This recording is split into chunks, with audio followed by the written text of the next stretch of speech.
નમસ્કાર દર્શક મિત્રો, અમારી ચેનલમાં આપનું ફરી એકવાર હાર્દિક સ્વાગત છે. મિત્રો, જો તમારા ઘરમાં કુળદેવી માતાનો વાસ હશે તો આ વિડીયોમાં જણાવ્યા પ્રમાણેના તમને સંકેતો મળવા લાગશે. આ સંકેતો સાવ સામાન્ય હોય છે. બસ આ સંકેતોને તમારે ધ્યાનથી જોવા પડે છે. આ સંકેતો તમારા ઘરે રાખેલા મંદિરમાં પણ તમને મળી શકે છે, ઘરના આંગણામાં પણ જોવા મળી શકે છે અને ઘરમાં રહેલા કોઈ પણ પરિવારના સભ્યમાં પણ જોવા મળી શકે છે. તો આ સંકેતોને તમે કઈ રીતે ઓળખી શકો છો તેની અમે તમને આ વિડીયોમાં વાત કરવા જઈ રહ્યા છીએ. આ જાણકારી આપણા જૂના શાસ્ત્રોમાં આપેલી છે, તે મુજબની માહિતી છે. તો ખાસ કરી દરેક મિત્રોને આ વિડીયોને અંત સુધી જરૂરથી નિહાળજો. તો વિડીયો આપના અને ઘર પરિવાર માટે ખૂબ જ ઉપયોગી સાબિત થશે. વિડીયોમાં અમે તમને કેટલાય ખૂબ જ ઉપયોગી સંકેતો જણાવવાના છીએ. સંકેતોની વાત કરીએ તેના પહેલાં એકવાર વિડીયોને લાઈક કરી અને કમેન્ટ બોક્સમાં જય માં જરૂર લક્ષ્મી લખી દેજો, અને જેથી કુળદેવી માતાની કૃપા તમારા પર બની રહે. મિત્રો, વિડીયોની શરૂઆત કરીએ તો નંબર 1 વિશે વાત કરીએ તો જે ઘરમાં કુળદેવી માના આશીર્વાદ રહેલા હોય છે તે ઘરમાં હંમેશા એક અલૌકિક વાતાવરણ જ બની રહેશે. તેની સાથે જ ખાસ મિત્રો, જો તમારા ઘરમાં કોઈ પણ કારણ વગર ઝઘડા થતા હોય તો સમજવું કે જાણ્યા અજાણ્યા માતાજી અપમાનથી નારાજ થયા છે, જેથી ઘરમાં સુખ શાંતિ રહેતી નથી. આવા સંજોગોમાં નિયમિત રીતે માતાજીની સેવા પૂજા કરો અને સાચા મનથી કામના કરો કે ઘરમાં સુખ શાંતિ રહે. સુગંધિત અગરબત્તી પ્રગટાવો, જેથી ઘરનું વાતાવરણ પ્રફુલ્લિત રહેશે અને સકારાત્મક ઉર્જાનો વાસ થશે. હવે નંબર 2 વિશે વાત કરીએ તો કોઈ પણ એક નિયમિત સમયે જો તમારા ઘરના મુખ્ય દ્વાર પર કોઈ મૂંગું જનાવર આવીને ઊભું રહે છે, દાખલા તરીકે ગાય કે કૂતરું વગેરે, તો સમજવું કે તમારા ઘર ઉપર સકારાત્મક શક્તિનો વાસ રહેલો છે. હંમેશા આ પ્રકારના જનાવરમાં સકારાત્મક ઉર્જા હોય છે, ત્યાં આકર્ષિત થતા હોય છે, નકારાત્મક ઉર્જાથી દૂર રહેતા હોય છે. જેથી આવા સંજોગોમાં જો કોઈ મૂંગા જીવ આપના ઘર આંગણે ઊભા રહે છે તો તમને અવશ્ય ખોરાક આપવો જોઈએ. તેનાથી તમને બમણો લાભ થશે. હવે આપણે નંબર 3 વિશે વાત કરીશું. તો મિત્રો, ઘરના આંગણામાં જો તમે ક્યારેય પણ સસુંદર આટાફેરા મારતા જોવો છો તો એ સંકેત છે કે તમારા ઘર પર માતા લક્ષ્મીજીના આશીર્વાદ બનેલા છે, જેથી તમારા ઘરમાં હંમેશા સુખ અને સમૃદ્ધિ, ધન દોલત આવતી રહેશે. જેથી શાસ્ત્રો પ્રમાણે ઘરના આંગણામાં સસુંદરનું આવવું તેને શુભ માનવામાં આવે છે. હવે નંબર 4 વિશે વાત કરીએ તો જો મિત્રો, તમારા ઘરમાં કોઈ વૃદ્ધ લોકો છે અને તે નિયમિત રીતે ભગવાન કે માતાજીની સેવા પૂજા કે અર્ચના કરે છે, નિયમિત દીવો અને અગરબત્તી કરે છે, તો આ એક ખૂબ જ સારા સંકેતો કહેવાય છે તમારા ઘર માટે કે તમારા ઘરમાં અપાર માત્રામાં સકારાત્મક ઉર્જા રહેલી છે અને માતાજીના પણ આશીર્વાદ રહેલા છે.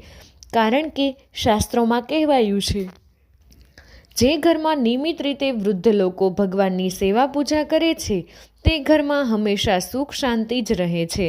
ઘરની અંદર કોઈ પણ પ્રકારના રોગ પણ પ્રવેશ કરતા નથી અને પરિવાર હંમેશા સુખ અને સમૃદ્ધિના માર્ગ પર જ ચાલે છે. હવે આપણે નંબર 5 વિશે વાત કરીશું. તો મિત્રો, આપણા બધાના ઘરમાં એક મંદિર હોય છે અને મંદિરમાં આપણે દીવો પ્રગટાવતા હોઈએ છીએ. તો મિત્રો, ખાસ તમે નિરીક્ષણ કરી શકો છો કે દીવો કોઈ પણ કારણ વગર અચાનક જ બુઝાવા લાગે છે તો સમજવું કે આપણા ઘરમાં કોઈ નકારાત્મક ઉર્જાનો વાસ રહેલો છે. જો આપણા ઘરમાં આવું થવા લાગે તો સવાર સાંજ કપૂર અને ગુગળનો ધૂપ કરવો. તેનાથી કોઈ પણ પ્રકારની નકારાત્મક ઉર્જા હશે તે હંમેશા દૂર થઈ જશે. મંદિરમાં નિયમિત રીતે સાફ સફાઈ કરી શકતા નથી, છતાં પણ મંદિર એકદમ સુંદર અને રૂપાળું લાગી રહ્યું હોય તો આ એક સંકેત છે કે માતાજી તમારા ઘરના આંગણે બિરાજમાન છે.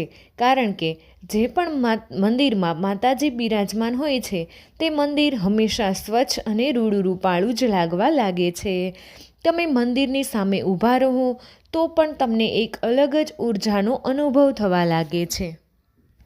હવે નંબર 7 વિશે વાત કરીએ તો શાસ્ત્રોમાં એવો એક પણ ઉલ્લેખ કરવામાં આવ્યો છે કે જ્યારે પણ તમે મંદિરમાં દીવાની જ્યોત પ્રગટાવો છો ત્યારે જુઓ તે જ્યોત એકદમ સીધી અને લાંબી જ્યોત બતાય તો એ એક સંકેત છે કે તમારી પ્રાર્થના સીધી કુળદેવી મા પાસે જઈ રહી છે.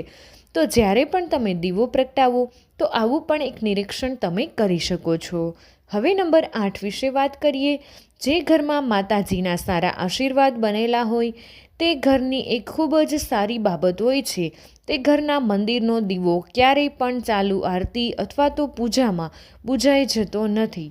તો મિત્રો, જ્યારે પણ તમે ઘરમાં રહેલા મંદિરમાં દીવો કરો છો અને દીવો જો અધવચ્ચે જ કોઈ કારણસર બુઝાઈ જાય છે તો સમજવું કે તે માતાજી તમારાથી નારાજ છે. અને તેનાથી વિપરીત જ્યારે પણ તમે મંદિરમાં દીવો પ્રગટાવો છો અને દીવો સંપૂર્ણ રીતે પૂજાના અંત સુધી ચાલ્યા કરે છે તો સમજવું કે તે ઘરમાં માતાજીના સારા આશીર્વાદ બનેલા છે. હવે નંબર 9 વિશે વાત કરીએ તો જ્યારે પણ તમે બંને હાથ જોડી તમારા ઘરના મંદિરમાં કોઈ પણ કામના કરો છો અને તમારી તે કામના થોડા જ દિવસોની અંદર સફળ થાય છે તો આ એક ચોક્કસ સંકેત છે કે માતાજી સાક્ષાત તમારા મંદિર પર બિરાજમાન છે. આવા સંજોગોમાં સાચા મનથી નિયમિત રીતે માતાજીની સેવા પૂજા કરવી જોઈએ જેથી માતાજી હંમેશા તમારી ઉપર કૃપા વરસાવતા રહે. હવે નંબર 10 વિશે વાત કરીએ તો આપના ઘરમાં રાખેલા માતાજીની તસવીર સામે બંને હાથ જોડીને જોઈ શકો છો કે તો તસવીરમાં એક અલગ જ ઉર્જાનો તમને અનુભવ થઈ રહ્યો હોય અથવા માતાજીનો ચહેરો હસતો હોય તેવું લાગે તો તમને જણાઈ આવે તો માતાજીની કૃપા આપના ઘર પર બનેલી છે. આવા સંજોગોમાં આ વાત ફક્ત આપના મનમાં જ રાખશો, કોઈને કહેશો નહીં અને સાચા મનથી માતાજીનો આભાર વ્યક્ત કરવો જોઈએ. મિત્રો, જો તમારા મનમાં કોઈ પણ પ્રશ્ન હોય તો મિત્રો તમે કમેન્ટ બોક્સમાં જણાવી શકો છો. તો મિત્રો, વિડીયો પસંદ આવ્યો હોય તો વિડીયોને એક લાઇક કરી દેજો. તમારા બધા જ મિત્રોને વિડીયો શેર કરી દેજો. ચેનલ પર પહેલી વાર આવ્યા હોય તો ચેનલને જરૂરથી સબસ્ક્રાઈબ કરી દેજો. કમેન્ટ બોક્સમાં જય માતાજી જરૂરથી લખી દેજો.